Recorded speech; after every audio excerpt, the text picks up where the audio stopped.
In this episode, we're going to look at an RCA VDT625. Now, this is the one I did about, I think, 7 or 8 years ago. But it was a pretty long form video, so we're going to redo this one quickly. And I'm going to skip all the crap and just get to the point and show you what went wrong with this one as we're redoing some of the old ones and cleaning them up and making them a little bit shorter for those that are impatient. Check it out. So to take these old beasts apart, you have to actually remove the back from them first, because there are screws that are concealed from the back, so you have to remove the back. This machine was manufactured, by the way, what's the date on this thing? It's 1980. I don't know if you can read that or not, but I guess the June, looks like June 3rd, 1980. I have a few more screws in the front I believe I have to remove. The front cover should lift off. There we go. Let's take a look at this mechanism in detail. So these machines, this one is a 4-head machine. You can see the 4 independent heads here. This is long before they had the dual azimuth head. So this has actually got 4 separate heads, and no, 2 of them are not hi-fi heads. This is long before hi-fi was even considered. This was long before stereo was even considered. Here's our guideposts here, and these guideposts essentially wrap the tape. They pull it out as an M loading pattern. The capstan shaft is fixed. The pinch roller is on the back side here. It's controlled by a solenoid. And this solenoid sometimes would get sticky, but this one appears to be in pretty good shape. The capstan motor here is a belt drive that drives, there's 2 belts. One drives the main idler shaft down in here, down there. That's what drives the tape for fast forward and rewind. And it also drives the capstan shaft. So I'll load a tape, close it down, and we'll just try the rewind functions and fast forward functions first. And we can see that there's plenty of torque there. It's rewinding fine, but it's not wanting to go into fast forward. It's not wanting to go into play. Okay, if you look at these little levers here when I press the eject, or the, I can press eject here. See the levers that move here to eject? Those levers right down in here, they have a tendency to stick. And what happens when you load the tape, these are what lock the buttons so that you can't press the buttons down, right?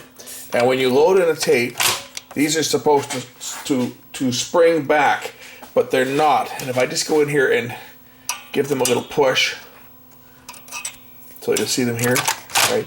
If I give that lever a little push in and return back to normal position, I can probably put the unit into fast forward. Okay, and now I probably can't put it into play because the lever's stuck again. So if I push the lever back in, I should be able to get this thing to go into play. There we go. And the tape is moving. So I put it back into play. Unbelievable. This thing's actually got a picture. Well, it doesn't have a picture. I'm putting it in pause. The tape is actually not moving. I have a feeling that probably, in addition to these levers being stuck, that the capstan belt is slipping. Here's a look at the top with the cassette housing removed. If I close this down and I go into play mode, we'll see whether the capstan shaft actually turns. And it does. Looks like it might be just sticking. It's moving. Now these have a tape spool detection. If I look here, oops, I let my finger away from the light sensor there. If we look down here next to the tape counter, you'll see a magnet with a Hall effect device down here. So what happens if for some reason this magnet stops turning, and this is turned by the take-up spool. If I stop the take-up spool from turning, that magnet will stop and the machine will go into emergency stop after a few seconds. This is to prevent it from eating a tape. That is still used, by the way. was still used on cassette decks back in the day as well. It was a magnet that turned, and then they replaced it with an optical sensor.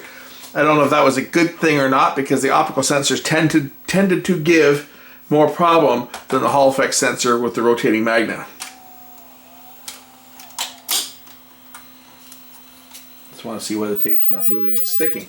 It's sticking. So the reason the tape's not moving is because it's actually sticking to the heads. So that just needs a good cleaning, and that should help that out. So let's do that. So on here I'll just use good old isopropyl alcohol, or isopropanol, however you want to pronounce it. We'll clean the audio heads. We'll clean the tape roller that takes out any irregularities in the tape. And this is to reduce flutter. There's another one over here. This is to try to stabilize the tape as it goes onto the drum.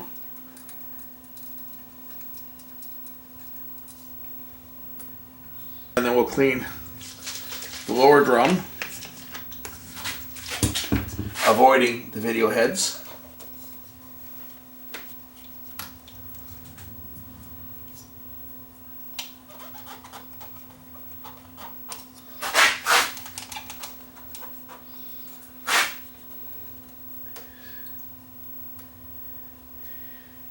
And we'll clean the upper drum again, avoiding the video heads.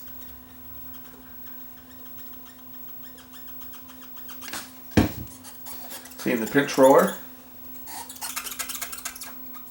Clean the tape guides. It's going to put a bit of oil just down to onto the end here and let it wick through the sliders. So what I'm doing is I've just got a bit of oil on the end of the screwdriver, and I'm just going to put it onto these. And that'll let the oil soak in between. What happens is there's two plates that slide back and forth, and they get stuck. You can see that one on top of the other. They tend to get a bit sticky. So this will allow these pieces now to slide back and forth. They were gummed up before. It should allow these pieces now to slide back and forth. Let's just see how they work, how it works now.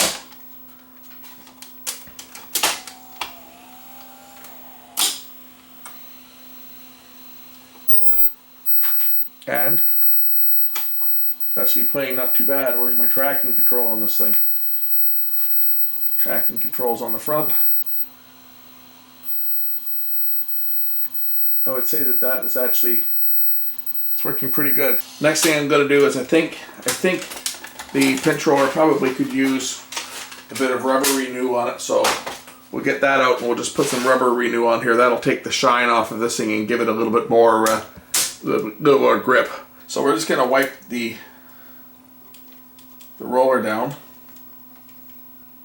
and what this will do is this will take the oxidation off the rubber, and it probably won't hurt to give the other tires in here a coating of it as well.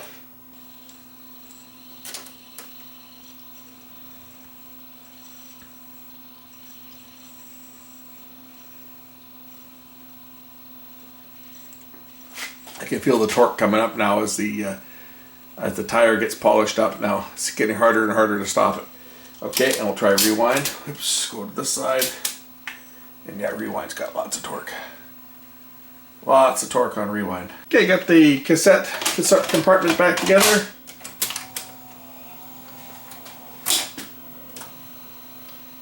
It's working. Excellent. Old Stevie Ray Vaughan concert from years gone by. I don't want to show that too long because I'm sure we'll get a match on that if I'm not careful. Let's see how the sound is. Oh, where is the sound? I have no sound. We gotta figure out why we have no sound. I'm just gonna hit the audio dub key here. Make sure that even the switches here, make sure that the record play switches are not, there we go. I think we're going to get sound back now. Yeah, so obviously what happened here is one of the record play switches got a bit stuck. So clean those switches. So to do that, I have to take the bottom off.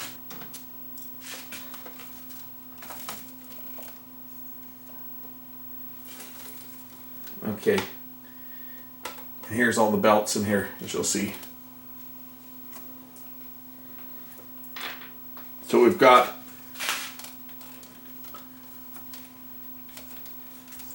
two belts from the Capstan motor here.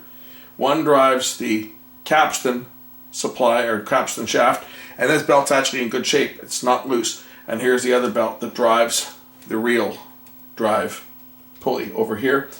This is the drum motor. It's a direct drive. Look at the size of that beast. It's got a little FG sensor over here and little magnets on the side of the motor. So as they pass over this FG coil, which you can't see, but it's right here. As they pass by there, that indicates where the heads start. Which one for the A head and one for the B. So one would be a north pole magnet and the other one is a south pole. So as they spin, they produce the two pulses. Here's the loading motor here that operates the mechanism. On the machine that I had, my VCT201, the part that broke on mine and why I threw it out was this plastic gear here split in two. That's what operates the loading mechanism to thread and unthread the tape. When that gear split, I threw the machine in the garbage because there was no chance of getting one. I'm talking 20 odd years ago. The switches I'm looking for are right there. These are what select. One selects audio record, the other selects video record. So when you put it into record mode, both these switches get pushed down to go into record mode. When you put it in audio dub mode, just one gets pressed down. And before you ask, I'm using neutral contact cleaner. We'll give the switches a shot.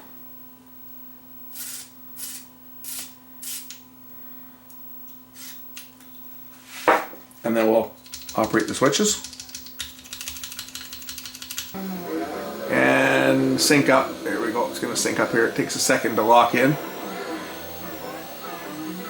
The reason why it's going a bit slow there was the Capstan belt is actually slipping. So I have a belt here. I don't know if it's the right one or not, but we'll see if it'll fit. Okay, to replace the Capstan belt on this thing, I actually have to remove a bracket here.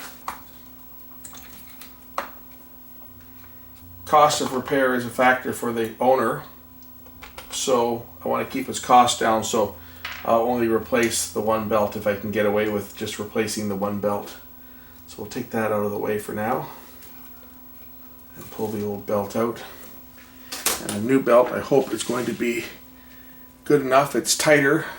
It's not quite as thick as the other one, but you know what? It probably will do the job.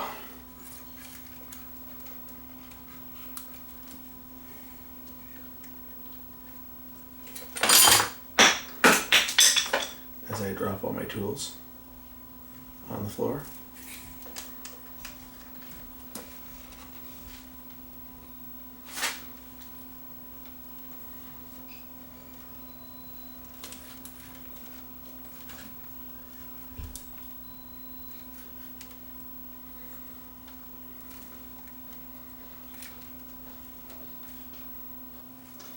Now I can get the other belt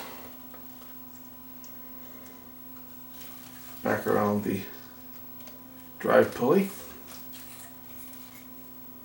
Here's how the pulley is threaded, or the real drive pulley is, a real drive belt threaded around the main motor, and then it goes around on the back side of this idler and then around this pulley. So that was what the tough part was getting it to go around like that. So you have a counter turning idler. And then of course the Capstan.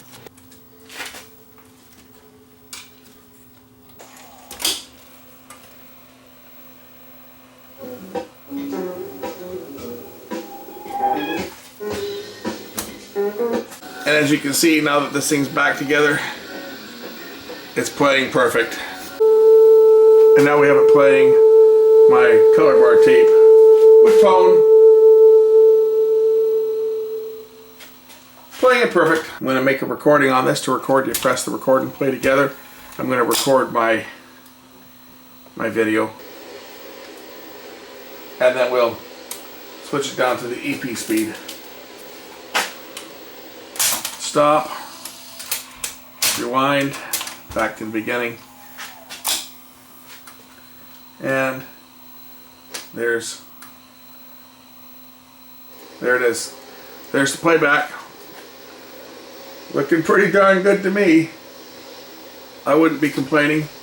For a 37-year-old VCR, this thing's actually amazing. And now it goes to the LP speed. There's the LP speed. And it's playing.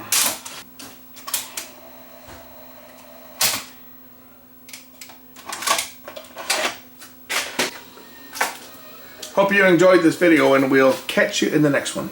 And now, for the reassembly procedure. Get the shuttle, switches off. Listen to the vibes. Down in the heart of the beat, we're rolling tonight. 12 all vids, got the spark, everything's alright. From cars to the sounds that make you feel free. We're grateful for the love, you're the family. Late nights and bright lights, cruising the